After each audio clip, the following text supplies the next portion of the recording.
project was in Chino Hills. So the house is literally built on a huge slope and it was right up against it. Like, I think some of it was right on the border of the hillside.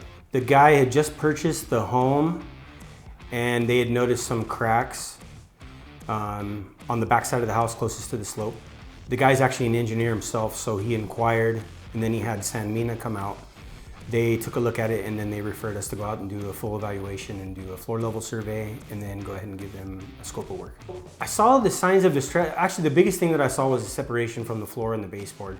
It had been touched up, painted, stuff like that, so the cracks were minor.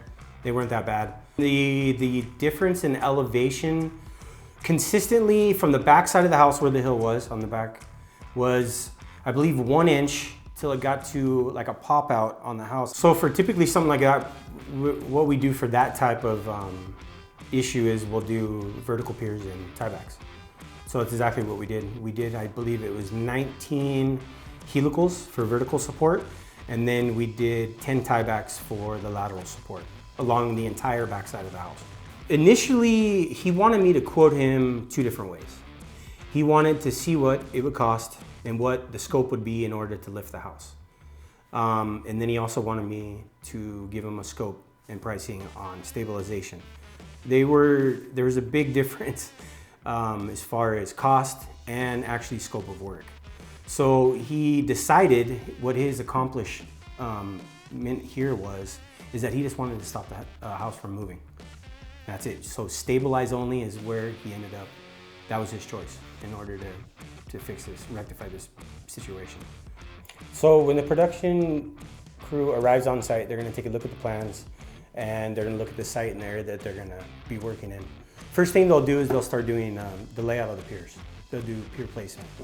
So they'll mark with either blue or red tape where the vertical piers and where the tiebacks are gonna be. Once that's all done, they're gonna start excavating each pier location. They usually start at one point or the next. They'll start excavating, and then at some point during excavation, they're gonna start prepping the footing in order to get the bracket so they can attach it, and then they're gonna start driving steel. So once they're done doing all the vertical piers, they're gonna go back and do the tiebacks. And then once everything, all the steel's in the ground, they're gonna go ahead and put it under load, put it under pressure, and they're gonna stabilize the structure. And then after that, they're gonna go ahead and backfill everything and call for final. Thanks for watching. If you think you're experiencing any symptoms or anything similar to this, please feel free to reach out to the office or myself, and we'll go ahead and schedule an appointment for you.